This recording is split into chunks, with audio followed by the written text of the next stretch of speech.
So guys, episode 5 of Invincible season 3 just got released. Me editing it now is going to take at least about 2-3 days for me the videos to be put out. If it comes out early, then that's a plus for me and for you guys, who want to watch the differences, the similarities, and the changes between the episode and the comics. I've done the same for episode 1 to 4, so I hope you check those videos out. Now let's jump straight into this video. This episode had a lot of changes compared to the other episodes. They fleshed out more characters, extended more scenes and story to, otherwise just, how should I put it, short stories that were in the comics that didn't go anywhere. For instance, the whole Machine Head and Mr. Liu and the dragon and everything is multiple as well. I even forgot to mention Machine Head, who also did not appear in the comics at this part of the story, but the show changed that. Now, their first meeting, which was the last episode, happened in the comics. I explained that in the video. But him coming back to Mr. Rock after him not breaking out Multiple it deviated from the comics in a sense that scene where, The Rock, I've forgotten his freaking name, went to, the prison and met with Invincible. It was a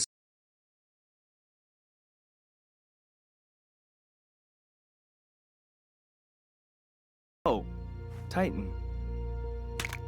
I never got to thank you for almost getting me killed.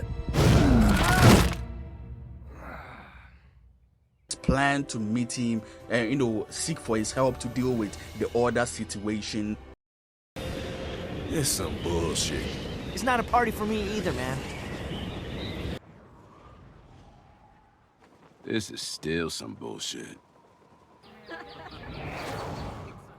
In the comics, he didn't even know Invincible was going to be there. It was a surprise, and of course, Invincible attacked him. It was also there and then that Mr. Liu turned into that dragon and fought Invincible. It was even shot in the comics, that fight, and Multiple was able to escape. And if you watched this episode, you saw how different it was. There was no mini Invincible versus The Rock fight. Mr. Liu didn't come out at this point in the story. So that whole 3D chess that was going on in the episode with the seemingly betrayal of Nightcrawler, and it turning out that no, it was not a betrayal, it was actually a plan by The Rock, and then busting out Machine Head, who never appeared in this part of the story or ever again. I don't think so.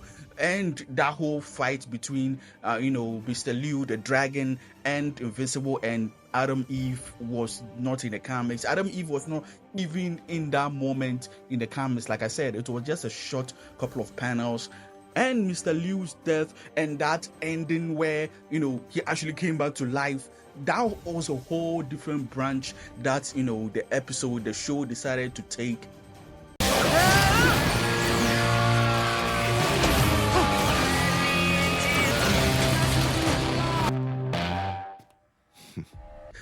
Expanding the story and, this group, the Order, Machine Head being now at the top of the table. Now, in the comics, since Titan did not follow through and bust out Multiple and Mr. Liu had to take things, had to do it himself, he actually kicked Titan out of the Order, him being in charge of this city. It was then that, he let Isotope, is Isotope, right? I keep calling him Nightcrawler. So Titan told him to show his loyalty, prove it, and that is when he teleported Mr. Liu and this big guy out of there. And that is where the story actually ended. I keep the city. You all get everything else. But I'm out. We good?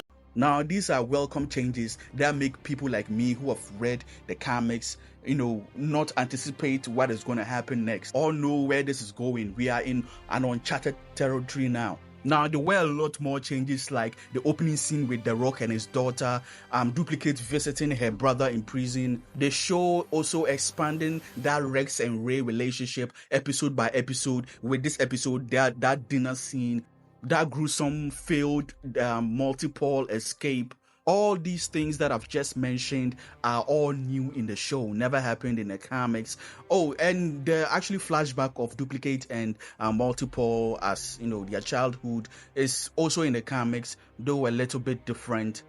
they tweaked some things here and there. Another thing that they tweaked was that morning, you know, scene with Mark, Eve, and Debbie and Oliver. It was a little bit different in the comic.